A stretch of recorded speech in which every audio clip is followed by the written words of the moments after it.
I want to do a couple more examples for you guys of how to solve quadratics using completing the square. So we have the problem x squared plus 16x minus 12 equals 0, and we're going to solve this by completing the square. So the first thing I'm going to do is I'm going to rewrite this as x squared plus 16x plus blank, and then minus 12 equals 0 plus blank. And again, whatever I do to one side of the equation, I have to do to the other side. So 16, well, that is going to be 2 times 8. So that means that my other blank, my red blank, has to be 8 squared. Because remember that whatever number you get here is always the same number that you use here to square that. And 8 squared is going to be 16. I'm sorry, 8 squared is going to be 64. And if I add 64 on the left side, I have to add 64 on the right side as well. And now I have a new problem that says x squared plus 16x plus 64 minus 12 equals 0 plus 64. And remember that this x squared plus 16x plus 64 here is going to factor really nicely into x plus 8 squared. And then I still have this minus 12 that I'm going to bring down. And on the right side I had 0 plus 64, which is 64. So I'm going to make this problem just a little bit simpler because I can. So we are going to take our x plus 8 squared minus 12, and we're going to solve this. Well, to solve it, I need to get x by itself. So the first thing I'm going to do is I'm going to add 12 to both sides. So then I get x plus 8 squared is equal to 76. And then I need to get my x plus 8 squared alone. So we're going to get that x alone. So I'm going to take the square root of both sides, because squaring and square rooting are going to cancel each other out. So I'm left with x plus 8 equals the square root of 76. And my square root of 76 can be simplified. So if you think about the number 76, 76 is 1 times 76. It is also 2 times 38. And lastly, it is 4 times 19. And if I look at these numbers and I look for perfect squares that show up here, well, 4 is a perfect square and 1 is a perfect square. Of those two numbers, 4 and 19 is the biggest. So that means that I can rewrite this x plus 8 equals 76 as instead x plus 8 equals the square root of 4 times the square root of 19. And the square root of 4 is really positive and negative 2. So now I have x plus 8 equals positive and negative 2 times the square root of 19. And then to get x completely by itself, I'm going to subtract 8 from both sides. Remember, we cannot combine this negative 8 with the 2 times the square root of 19. And the reason is because that 2 has, the 2 square root of 19, has that square root of 19 attached to it. And our negative 8 does not have a square root of 19 attached to it. So we just rewrite the problem as x equals negative 8 plus or minus 2 times the square root of 19. And that would be our final answer for this problem.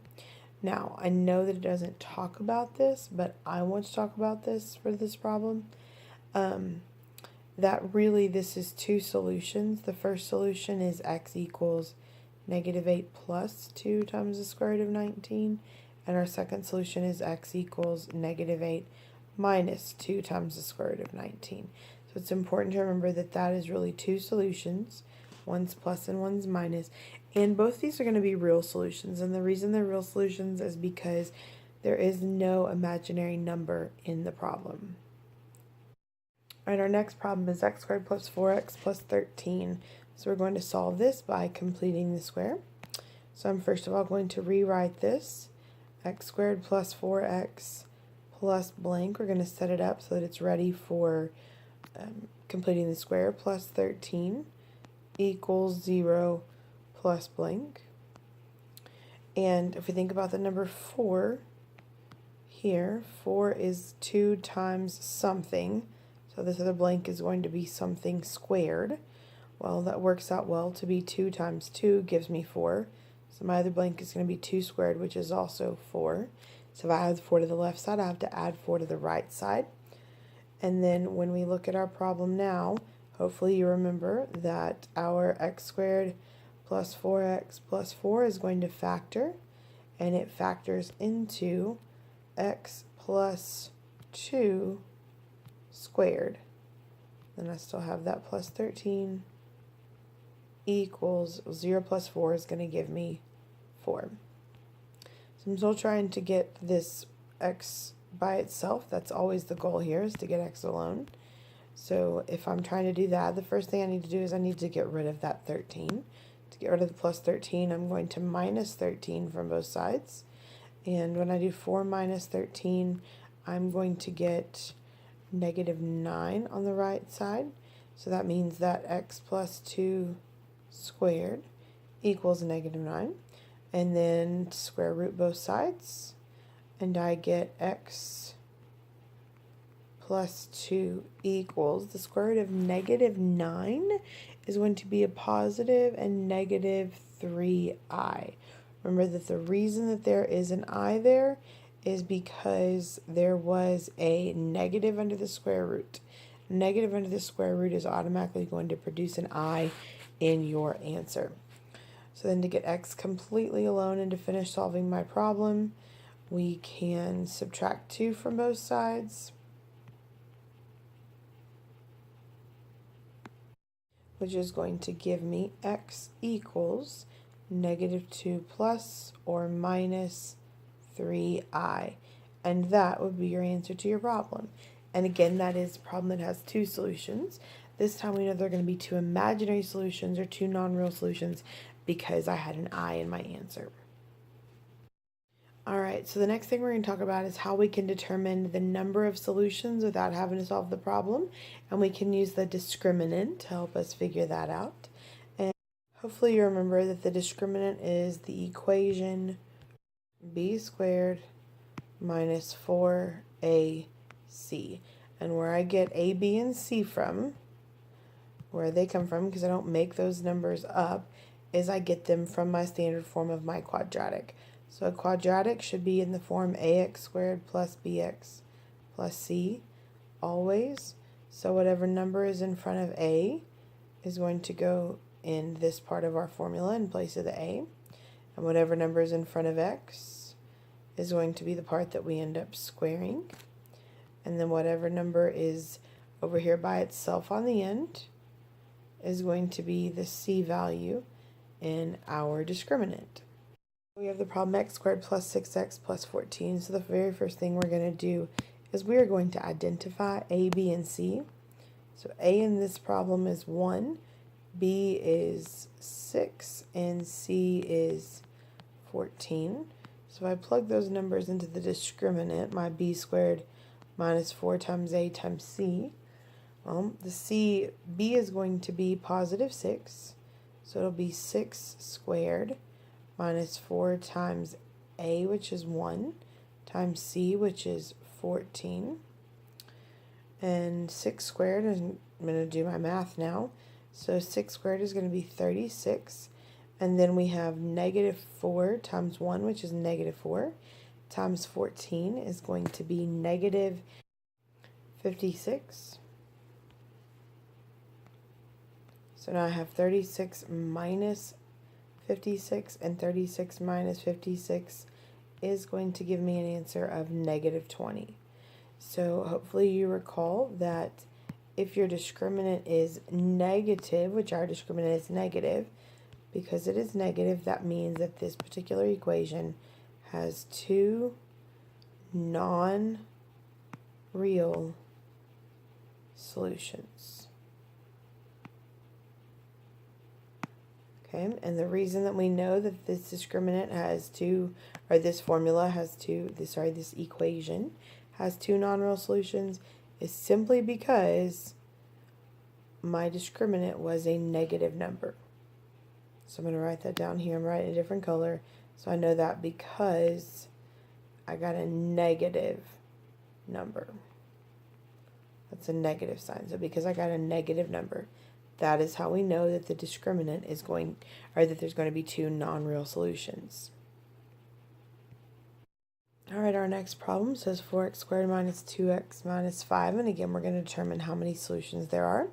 So we're going to find the discriminant A, B, and C. So A is the number in front of x squared, which is 4. B is the number in front of x, which is negative 2. C is the number by itself, which is negative 5. My discriminant formula is b squared minus 4ac. So I'm just going to plug in the numbers that I have. B is negative 2, so negative 2 squared. Minus 4 times a is 4 times c is negative 5. Negative 2 squared is positive 4. And then I have negative 4 times positive 4, which is negative 16, times a negative 5 is going to give me a positive 80. And 4 plus 80 is going to give me 84. So we look at this number, and this number is positive. So since it is positive, that means that there are two real solutions. And the reason that we know this number is just two real solutions is because this 84 here is really a positive 84. So that's what makes it two real solutions. And our last problem, we have x squared minus 10x plus 25. So a in this case is 1, b is negative 10, and c is positive 25. So our equation is b squared minus 4ac. B is negative 10 in this problem. So again, make sure you're using parentheses around that negative 10. We talked about that today. If you take out a number and you put in a letter, you need to put it in parentheses. Make sure you're being purposeful about that. So negative 10 squared minus 4 times a, which is 1, times c, which is 25. And negative 10 squared is going to be positive 100. Then you have negative 4 times 1, which is negative 4. And that times 25 is going to be negative 100. Whenever you have 100 minus 100, that gives you 0. So that was the third possibility for our discriminant. And whenever our discriminant is 0, that means that we have one real solution. Means we have one real solution. I would go back and look at that chart that was in your book. I believe it was on page 206 that told you about the solutions, just to verify everything. Last thing, just as a reminder that your homework is due on Monday. And for homework, you had to do a total of 10 problems. You had to do problems 3 through 12 from section 4.3. So it starts somewhere, I think, on page 211, 212, 213, somewhere around there. All right, good luck.